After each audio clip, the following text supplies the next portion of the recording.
Why are people in our community so quick to call out Oris for using the SW200-1 at $2,800, despite the lengths that they have gone to in order to offer value in every facet of the design of the Aquis?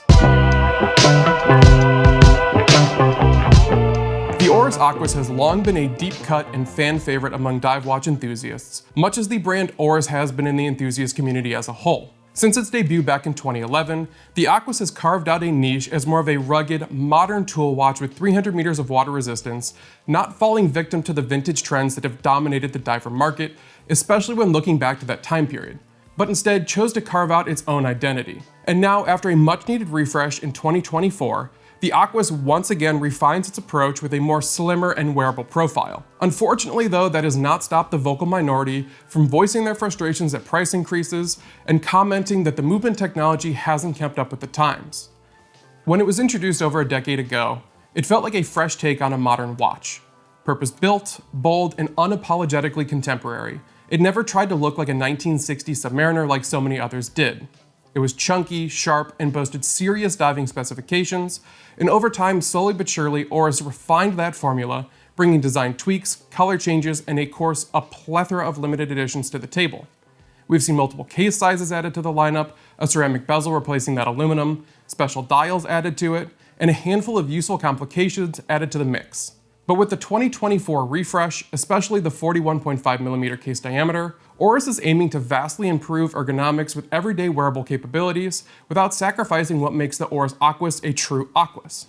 Starting first with the case, the version we're looking at here is the 41.5mm case diameter, but that measurement doesn't tell the entire story. Thanks to a dramatically shorter and more curved lug and a thinner mid case, this version wears much closer to a 40mm on wrist than it might seem on paper. It hugs the wrist in a way that the previous version didn't, which did have a tendency to sit more like a puck on the wrist and wear slightly on the larger side of the dimension set. Past that, the integrated bracelet design, wide polished bezels, and screw-down crown guarded by pronounced guards all give that familiar Aquis bold tool watch visual with a slightly dressed up appearance. And in every way, as your eyes pore over the details of this watch, you really start to realize how Oris has tweaked almost every single surface of this watch, improving the finishing and excelling far above previous iterations. For those still wanting a serious tool watch, you'll be happy to find that brushing still dominates most of the surfaces, while hits of polishing elevate the design and add just enough visual interest to allow you to dress up the watch for any occasion. Now, looking at the bracelet, it was actually a particular point of interest and emphasizes the purest point of finishing for Oris on this watch. Each link has been taken a step further, with Oris thankfully opting to brush that center link and adding polishing to the outer links rather than the other way around like so many. Tapering down and eventually meeting that fold-over clasp, Oris again did update the finishing on that fold-over clasp, adding in a diver's extension, though unfortunately we did not see a micro adjust make it onto this model, hopefully something that we see make it into future iterations of the Aquis. Returning to the watch, the unidirectional ratcheting bezel with deep cut grooves has excellent action, has satisfying precision, and is fixed to the top of the just under 13mm thick case. This model has the modern color-matched blue ceramic bezel insert with minimal, simple white markers for elapsed timing with a lume pip at 12. Holding guard over the dial is the double dome sapphire crystal, treated on both sides with an anti-reflective treatment, which does well to both cut down on glare and leave that dial completely unobscured, even at extreme angles. Rich and almost oceanic, the deep blue sunburst dial catches light and ripples beneath the oversized applied indices, floating on its contrasting surface. Pressed all the way out to the perimeter, the printed white minute track runs between those large indices, enlarged at 12 and then diminished at 6, where the color-matched date wheel intrudes ever so slightly. It is such a small detail, but the slight update in typeface, tightening of its overall layout, and then change from a white to a color-matched date wheel makes an enormous difference in overall dial harmony. At its center, the Aquis utilizes large, sword-like minute and hour hands, each filled with a generous portion of lume, while the Lollipop second hand sweeps over top. With each detail holding its own generous portion of superluminova, it is no surprise that lume, and thus nighttime legibility on the Aquis Date, is pretty fantastic, as that blue light emitting shines bright and long. And overall, it is an elevated display with clean, excellent legibility, crisp detailing, and it feels excellent at this price point. Flipping the watch over, updated finishing surrounds the porthole window showcasing the whirling red rotor of the Oris Caliber 733, the modified Sellita SW200-1 beating inside. It operates at 4 Hz or 28,800 vibrations per hour, The watch does feature hacking and hand winding and achieves a capable power reserve of 41 hours, while still being reliable and offering an ease of service should anything go wrong. Now, looking at this new modern Aquis offering, there are some pros and cons that you should probably consider when looking at this model, and it may be important to you, so let's just quickly go over a few of those. Beginning first with the cons, we of course have to talk about the movement. Is it revolutionary? No, of course not. And this really seems to be the crux of the online argument.